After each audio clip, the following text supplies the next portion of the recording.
To understand anything about the gospel of Jesus Christ, you need to understand the Roman Empire.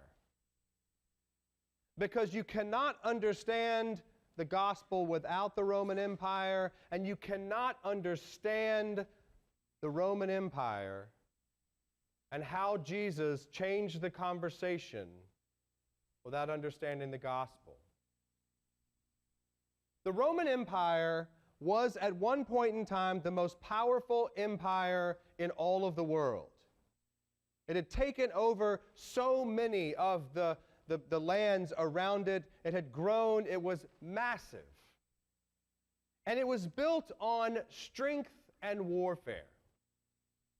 And it was built on the understanding that Caesar was the Son of God. The emperor was in charge of everything and could take away anything that you had at any moment. It was best in the Roman Empire if you were rich. If you had lots of money and you were strong, you were the ones that found your way to the top in that empire. Then along came Jesus.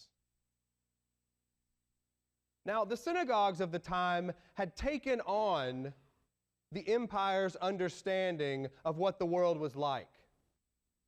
They basically had to go along to get along in this world of Judea, which everything was about the empire. You have to understand that every single person that Jesus ever spoke to, Jesus himself, his family, everyone would have seen Roman soldiers all the time. Judea was a country under Roman occupation. All of the laws, all of the courts, all of the money. Remember a couple of weeks ago, who's on the money? Caesar. The face of Caesar with the words, the Son of God, are on the money. So everyone that Jesus is speaking to, comes into contact with, his family, friends, disciples, they all knew this world that meant power and money made right. So along comes Jesus with the words we hear today. The Sermon on the Mount and the Beatitudes. This new understanding of how the world was meant to be. This new understanding of who God was for God's people and for this earth. And Jesus flips everything on its head. Jesus says, "Blessed are the poor," not "blessed are the rich." Jesus says, "Blessed are the meek," not "blessed are the powerful." Jesus says, "Blessed are those who mourn." Jesus says, "Blessed are those who thirst and hunger for righteousness," and "blessed are the peacemakers." Can you think of any more of an opposite world that Jesus could have been ushering into the world of the Roman Empire? It's almost impossible to think about it. So Jesus comes in and he opens the doors wider to who God is. Because up until this point, when Jesus comes, we've had prophets who have come and said some of the same words. But we've never had anyone in this story say, listen, God is not limited only to the powerful and the rich. God is not only limited to the able-bodied, to those who can see. God is not limited to all of those people who you say are on the outside. Think about it. Remember the story where the question came with a man who was born blind? Was it him who sinned, or was it his parents who sinned? You see, the only question they wanted to know is who had done something wrong to make this person blind. That's part of a powerful system that keeps people excluded from God. And Jesus, heals that man born blind. So again and again and again, Jesus gets on the wrong side by opening those doors wider. Because Jesus says, blessed are the poor, and a lot of really rich people go, hey, what about us?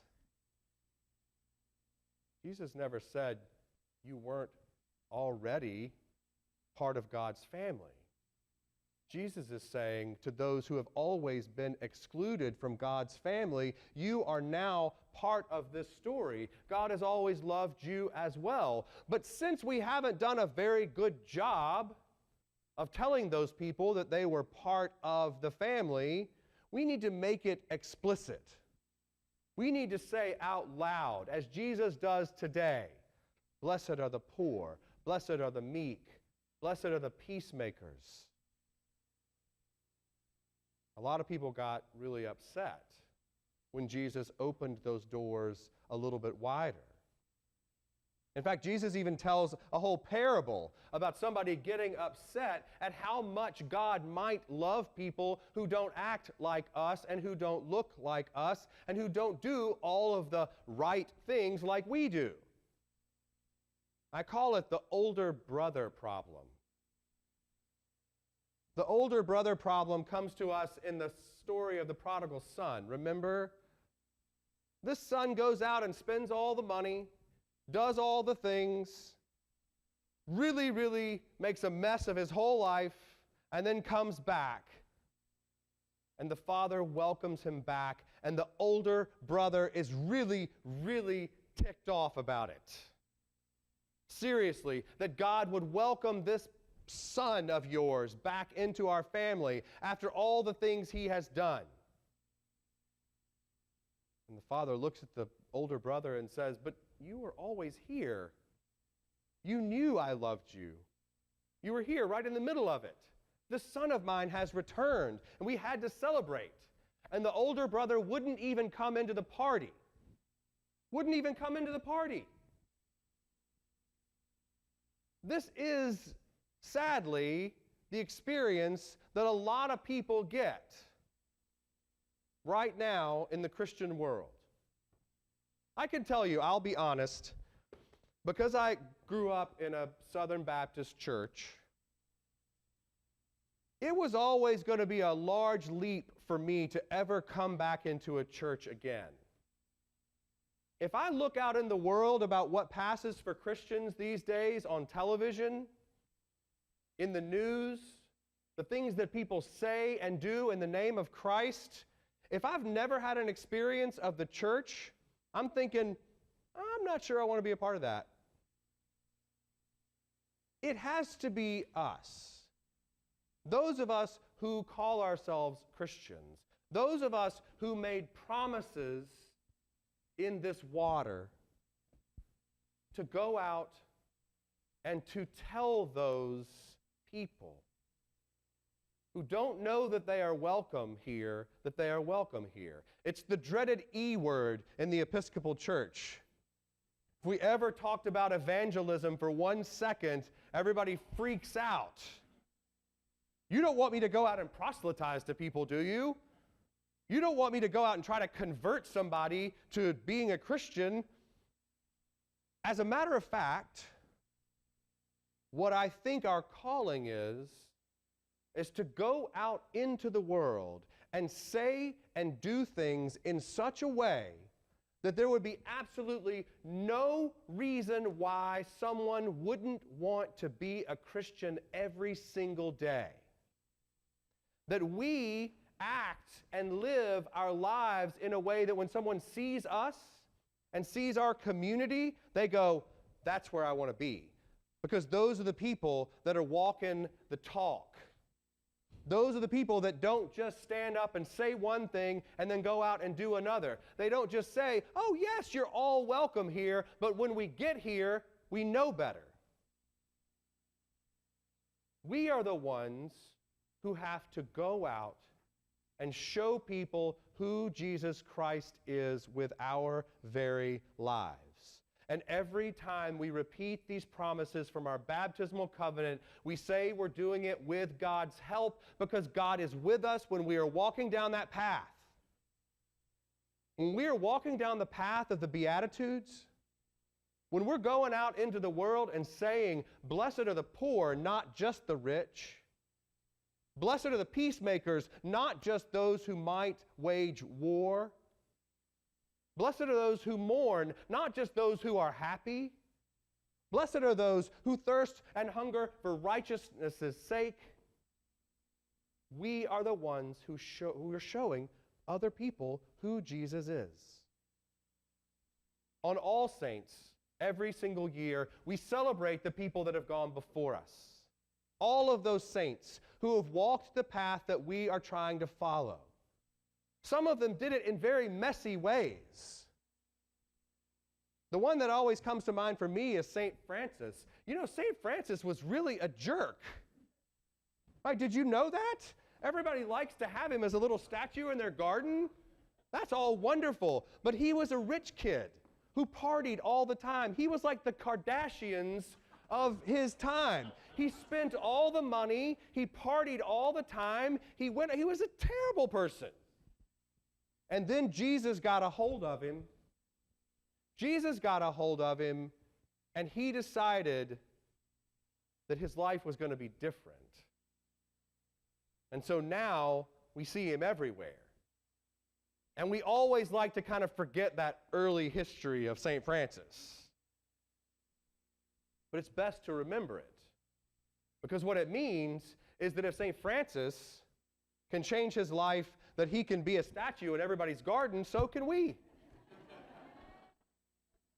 We can all be a statue in someone's garden one day.